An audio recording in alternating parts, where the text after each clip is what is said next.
Nagbabalik na naman ang inyong tagapaglingkod ng mga balita at pawang katotohanan lamang. Naging mainit nga na usapin sa mundo ng social media. Talaga naman na tuluyan na ngang inatake sa puso itong si Bonjing na ito. Matapos ngang malaman na talagang dawit nga sa mga isinampang kaso laban sa kanya. Kasama si Kuting ng Norte. Dito nga natin mapapatunayan na talagang mas lalong kinabahan ito dahil talagang hindi niya lubos akalain na bakit malalaman at mabubunyag ang kanilang mga kabalbalan na ginagawa sa pera ng taong bayan. Dito nga natin mapapansin na may mga witness na rin na talagang nabilanggo nga dahil nga kay Rimulya na ito dahil nga talagang ginawa silang pain at talagang hinuli kahit walang ebidensya at sila ang ikinulong kahit hindi nila kasalanan. Dito nga natin mapapansin kung gaano nga ba talaga kabaluktot ang sistema ng bansa natin dahil lamang sa pera ay kayang-kaya nilang magpakulong ng ating mga kababayang mga inosente. Well mga kaibigan, para nga sa karagdagang impormasyon, panoorin nga natin ang buong video at kung bago ka lamang sa akin channel, huwag kalimutan i-click ang subscribe button at notification bell para lagi kang updated sa ating mga bagong video. At para sa sulit viewers natin dyan, maraming salamat sa walang sawang pagsuporta. Hindi namin alam. May possible, di ba, na nagsabuatan kayo ni Alpot during the yung March 11 na kung saan kinidnap, 'di ba, ng Bangag administration, pinakidnap ng Bangag administration ang Pangulong Duterte at kasama ka diyan sa pagmo-monitor ng mga Facebook pages yung opisina mo dahil nung I think 2023, 2024 sinabi ko meron kayong inatasan na mag-monitor ng mga Facebook pages namin, 'di ba? Isa ka doon, ang opisina mo. So sana magsalita ka dahil kukunin ka na rin naman ng lupa. Right, Marzel? Mukha daw akong hapon today. Ano, gusto niya ba yung ganitong mukha akong hapon o mukha akong yung blandina ko? Right? Sabi ni Marzel. Okay. Ngayon, mga kababayan, ang nakikita ko, kasi kung greedy ka sa pera, okay, ang daming pera niyan eh. Kung si Anyo ay, kasabwat siya ng bangag at tinotolerate niya na hindi siya magsalita in behalf of, sa ngalan ng ating mga kababayan na naghihirap, mga palangga, marami pa siyang maletang makukuha sa kay Lisa Tanas, kay Bangag. Kasi my goodness, hindi siya inosente. National Security Advisor siya. So alam niya ang mga ginagawa ng pagnanakaw ng Bangag administration. Right? So, mga kababayan, ipagdasal natin na si Anyo ay maging susi. Okay? At magsalita siya at ilaglag niya na yung amo niya, yung Bangag administration. At si Lisa Tanas na boss niya. Kasi hindi naman talaga boss ni Anyo si Bangag. 'Di ba? Ang tunay niyang boss ay si Satanas, na kidnapper, kawatan, demonyo, lahat ng kahayupan ay nandiyan kay Satanas at sa pamilyang yan. So yan ang mga breaking news at nagsalita si Mangga, si Amy Mangga patungkol dito kay Madriaga dahil sinasabi nga ni Madriaga, okay, na nandoon siya nung nag-uusap si Pangulong Duterte at si Bangag patungkol sa term sharing. Kanina pinag-usapan natin yan. Pero alam naman natin, mga kababayan, na lahat yon kasinungalingan ni Madriaga. Pero pakinggan muna natin si Mangga. Alam mo, consistent naman ang sinabi ni Mangga patungkol dito kay yung tungkol sa pag-ayos niya, pangligaw niya sa mga Duterte o kay Inday Sara para mag-tandem kay Bangag Jr. Okay, sa kanyang kapatid. Patingnan natin dito. Ano sinasabi niya? Sinungaling ka, Para kay Maria. Madriaga. Naku, hindi ko mabuo yung pangalan nito. At ang lahat ng gustong marinig at pakinabangan ng mga kasinungalingan mo ay may naghihintay na kwarto sa impyerno.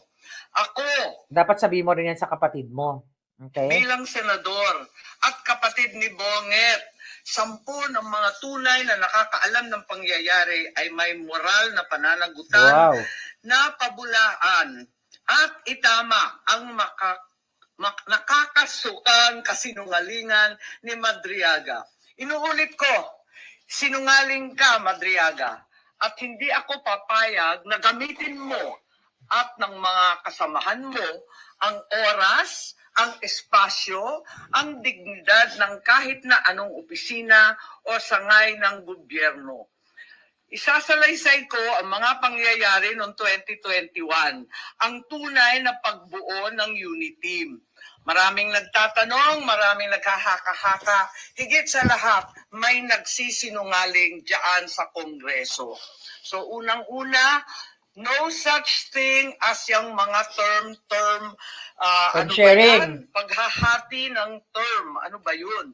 Sinabi na meron daw alyansa and magte-term sharing. Nako, talaga naman kasinungalingan yan. Okay? Sinungaling din ang ading mo, sabi ni Marcel. Exactly. Ang problema din kasi dito kay Amy Mangga, selective. Okay? Hindi niya nga masabi-sabi na sinungaling yung kapatid niya eh. Hindi ka na, ate, magpagamot na tayo, mauli na kita sa payaw. Dandan soy, si bangag, addictus, di ba? Puro na lang ganyan. Well, dito sa issue kay Madriaga, tapusin muna natin. Slide na tayo. Ang unang pagtitipon at pag-uusap tungkol sa vice presidency noong May 29, 2 days before the birthday of our VP then. Nag-lunch date kami sa Primus Bistro sa Davao. Naalala ko pa kasi bago eh. Tapos, first time na nag-usap ng matagal-tagal si Bongbong at si Inday Sara. Tapos nag-greet kami at syempre nagpahaging kami na kung maaari si Bongbong na ang maging VP ni Inday Sara. Consistent naman sa dyan, in fairness. Kasi alam naman natin, namamayagpag sa lahat ng survey, si VP noon, Mayor Inday siya, bilang presidential bet. Ika nga, walkover sana. Kasi nakaupo pa yung tatay niya at napaka-popular niya mismo. Ngunit nung August 5, maaalala ninyo, sinabi ng PDP Laban, ine-endorso si Bongo and Rodrigo Duterte as VP. Yun ang official statement. Totoo yan. Totoo yan. Pero ang walang siyang Madriaga na yan, ang sabi a few months before November 21, nakumbinsi ni Bongbong si PRRD na si Inday ang maging VP sa kanya. Hindi ko talaga maintindihan ang pinagsasabi niyan. Baka siya unang-una si Bangag, tama si Mangga, okay? Unang-una si Bangag, hindi naman talaga nakakalapit yan kay PRRD. Ito si Amy nga, ito nga nang budol sa atin, di ba? Siya talaga yung lanligaw. Kaya totoo yan. Di ba, isinabi ko naman sa inyo yan dati pa. At nung aking kaibigan, the late Bruce Rivera, na pag-usapan namin yan, nasa Pilipinas ako, nung wala pa akong warrant of arrest galing sa mga putang ina, mga bangag! Mga yawa! Mamamatay din kayo, mga hayop kayo. Akala nyo, forever kayo dyan? Hindi mo alam, bangag. Mamamatay ka na talaga ng tuluyan sa lahat ng kahayupan mo. At ikaw, Mangga, yung kapatid mong bangag, dapat ikaw na kumuha ng ulo niya. Di ba? Ikaw na kumuha ng ulo niya. Dalhin mo na sa impyerno. At nang matapos na kung talagang mahal mo ang bayan. Ay, naku, ano ba yan? Ganun-ganun ka naman, Onya. Maliwanag na ang PDP may sariling lakad, may sariling mga kandidato, hinding-hindi si Bongbong. Going back lang doon kay PRRD, paano nyo na pahupa yung, di ba nakita naman natin na may galit pa rin si Presidente even before, during that time.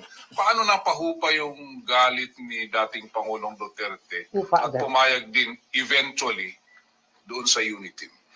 Nakisuyo kami sa mga kaibigan niya, pati kay Senator Bongo, pati kay sa kanyang ES. Nakisuyo rin kami kay Pastor Kibuloy. Kita niyo, mga walang utang na loob. Nakisuyo sa kay Senator Bongo, kay Pastor Kibuloy. Nakatamo itong hayop na bangag na to. Atin na lamang kasi katandem na ng anak niya. Ang problema naman kasi dito kay Mangga, di ba nagsalta nga siya noong November 20 last year, na sinabi niya na nga na addictus yung kapatid niya. Ito kasi punot dulo ng lahat na kadyutahan sa Pilipinas eh. Umamin na siya na adik yung kapatid niya. Dapat hindi niya na tinandem kay Inday Sara. Hindi niya na binudol ang taong bayan. Kahit ano pang gawin ni Amy Marcos ngayon, magsabi man siya ng totoo ngayon, bukas kasi sinungalingan, wala na tayong paniniwalaan sa kanya dahil pinahamak niya ang taong bayan sa kapatid niyang adik. Kawawa naman. Pumayag naman si Presidente Duterte. Pero wala na siyang magawa by then. Wala na mga kasunduan, term sharing na kalokohan. Tapos ni.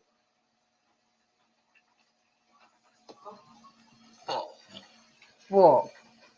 Isa rin sa na-mention ni Madriaga, yun daw confidential fund ni BP Sara, hindi in 11 days but in 24 hours na... Wala 18 akong alam hours. dyan. How do you find that statement? Hindi ko alam, tulad ng sinabi ko. Hindi ko alam. Talagang hindi ko naman pinakinggan ng buo. Tiyan mo, hindi ipagtanggol si Inday Sara. Hindi ko alam. Hindi mo alam about 125 million confidential funds na binabato kay Inday Sara, na binababoy siya, diyan nagpunot dulo. Hindi mo alam about that? Hindi ka man lang makapag-comment? Kasi selective ka? Sabi mo sinungaling si Madriaga? Pare-pareho lang naman kay mga julul? Nabalita lang sa akin na binanggit ako. Wala siyang pakialam. Di ba? Nabalita lang sa... Hindi niya alam about 125 million funds na binabato kay Sara. Dapat, kung talagang naniniwala siya kay Inday, na tunay siyang, tapat siyang kaibigan, dapat alam mo kung ano binabato sa kaibigan mo.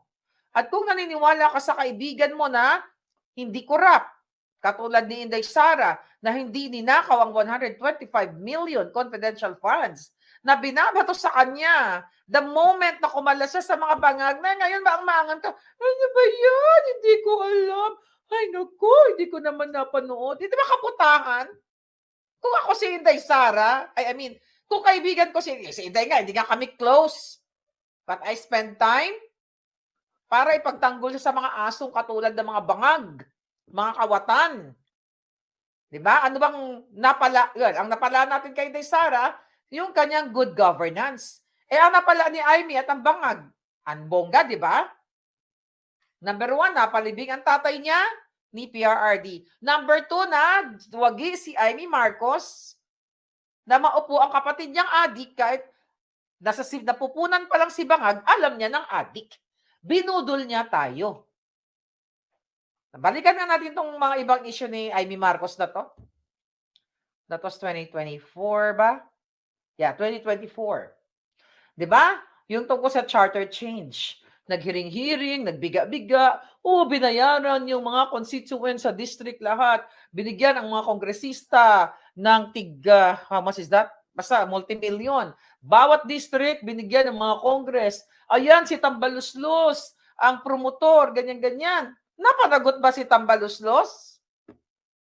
May ginawa ba to si Amy Marcos para panagutin o mag-open talaga totally ng investigation about sa mga binabanggit niya na sangkot sa ganito? Wala. Ano nangyari?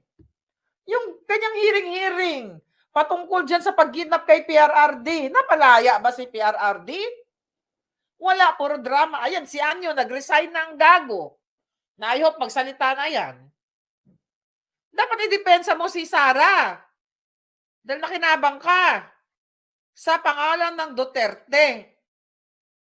Monetarily, lahat, posisyon, politically, lahat nakinabang ka.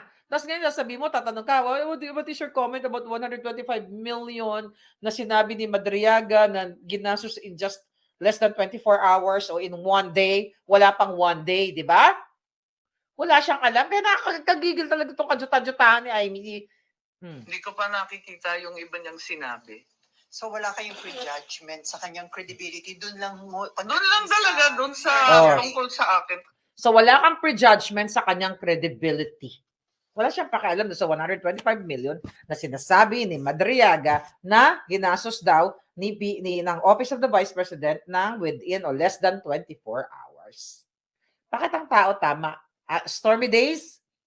Yeah, stormy days talaga tayo today. Stormy. It's a stormy day dahil sa mga kasinungalingan nito. Tingnan natin sinabi ni Hitan. Kasi klarong-klaro talaga sa akin. Ang liwanag, ano? Nahanap ko pa yung telepono, andito pa yung mga survey na tira-tira. Naku, talaga naman. Babalik ta rin niya lahat yan. Tama. Doon lang siya. Actually, nabanggit naman na ni Hitad ni Babalina, sabi ninyo. Okay, nabanggit niya na to. Nabanggit niya na naman to. Accurate yung sinabi niya na sila o siya talaga yung naglawapit kay Inday Sara. Okay. Now what? Okay. Ang sabi niya dito, mayroon pa siya statement. Here we go. Maraba yan eh. Pero ito na lang, basahin na lang natin.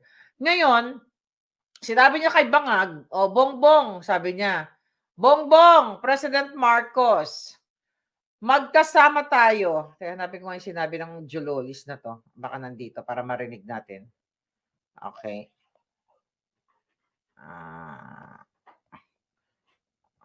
Okay. Sabi niya, Bongbong, President, andun ka, magkasama tayo. Kung hindi mo ito ipinag-utos, walang dahilan para hindi mo itama ang kasinungalingang ito. Huwag mong konsintihin ang mga politikong ginagamit ang sinungaling na si Madriaga. Lagi pa rin iwas yung kanyang kapatid, di ba? Okay? Lagi pa rin iniiwasan niya lagi. Hindi niya talaga pinipinpoint o dinidirasyon na yung kapatid niya na bukod tangi na mastermind sa lahat ng kaputahang ito sa bayan natin. Bongbong, sabi niya, President Marcos, ando doon ka, magkasama tayo. Kung hindi mo ito ipinag-utos, although may pagano'n, kung hindi mo ito pinag-utos, walang dahilan para hindi mo itama ang kasinungalingang ito. Huwag mo konsitihin ang mga politikong ginagamit ang sinungaling na si Madriaga, di ba? Huwag mo daw konsintihin ang mga politikong gumagamit sa kay Madriaga. So wala na naman, exempted na naman si Bangag dito kasi may mga politikong gumagamit, which is yung maletas kongresistas gang o kongresista gang, di ba? Mga kongresistas. Iwas na naman ang kanyang kapatid. Okay? Bakit pa siya makikishare? Yeah, sabi niya, walang kinalaman si PRRD kasi nungalingan iyan, which is totoo, had nothing to do with it. Sabi niya, hindi ko kahayaang mailibing ang ating bayan sa kasinungalingan. Sabi ni Amy Marcos. Alright? So, yun ang kanyang sinabi. Pero you know what? Mga palangga, hindi daw niya hayaan na malubog kayo sa kasinungalingan o sa kahirapan. Sinungaling. Di ba kaya kung binuljak yan si Amy, kausap ko yan sila ni Daryl Yap, noong 2024 niya nilabas yung Pulburon video, ang sabi, lalabas siya, sasabihin na, kung lumabas si Amy, ulitin ko ulit, pang 50 milyones ko na ito sinabi, kung lumabas siya noong July 2024, nung inilabas ko ang Pulboronic video with authenticated documents na hanggang ngayon hinahamon ko ang mga hayop na yan, 'di ba? Ng kaso na si Bangag, dahil yan naman sabi nila, dapat mas bongga, 'di ba? Baka natanggal na natin si Bangag noong 2024 sa kanyang pagiging adikto. So, na ginawa ni Amy? Drama-drama pa, 'di ba? Nag-retaliate pa si Daryl Yap, 'di ba? Ang sinasabi, nagsisinungaling daw ako about that pulburon, tutuchucho. Then later on, umamin naman pala mga putang ina.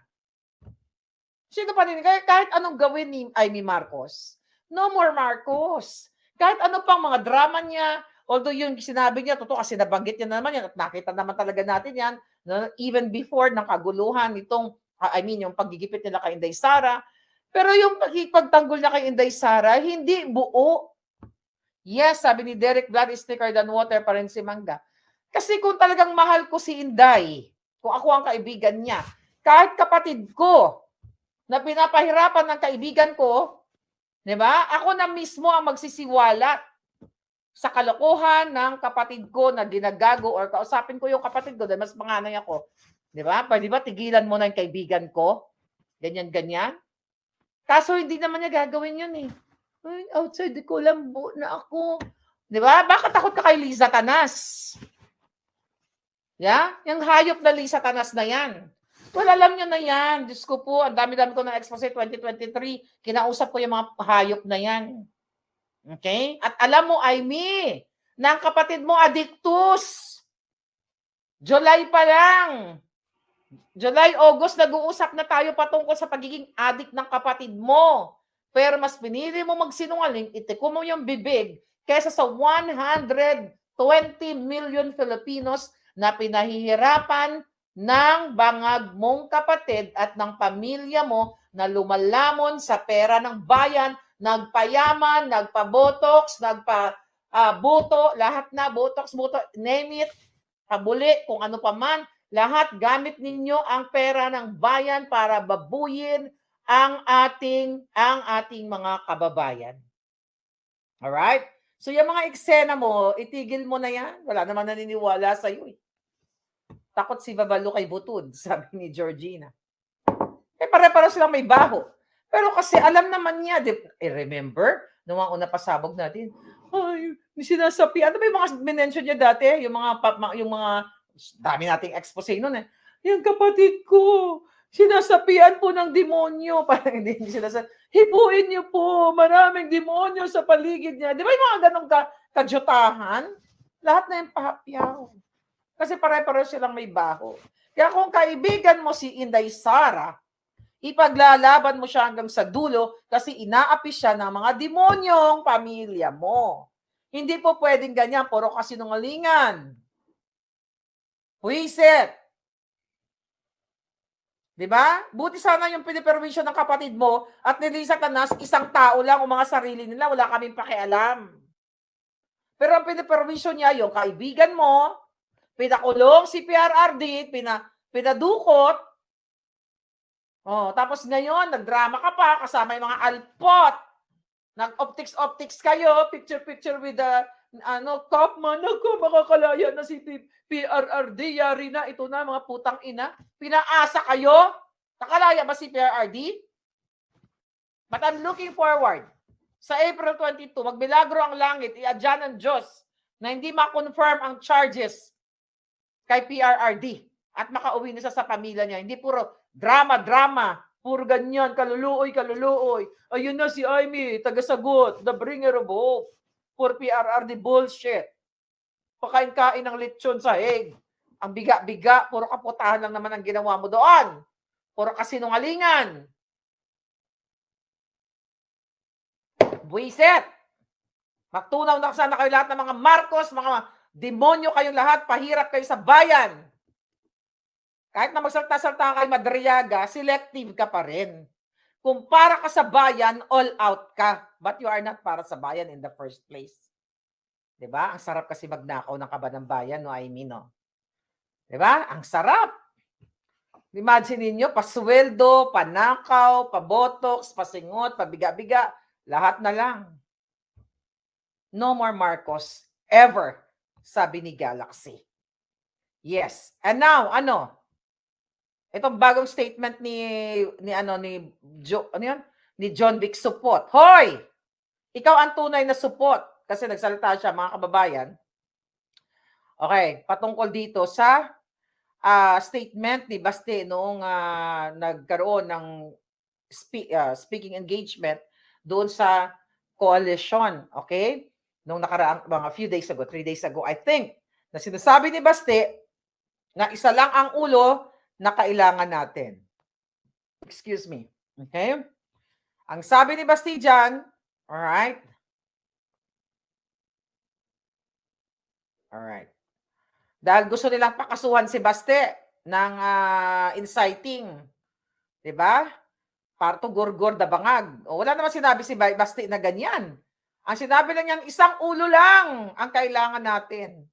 Pwedeng isang ulo lang ang dapat magurgor o mamatay dahil sa kakasinghot ng pulburod o sa kasasaksak ng tubig sa kanyang juto, yung mga ganon. Wala naman sinabi si Baste na isang ulo lang at gugurgurin natin. Wala naman ganon. Tapos ang sagot dyan tinanong si John Vic, okay? Sabi niya, it's still within the bounds of his rights, yung statement daw ni Baste. I wouldn't put too much weight on the words of Baste. Support naman yan eh. 'Di ba? Alam mo, nakakatawa. Well, nakita nyo naman nung nasa Hague si Baste.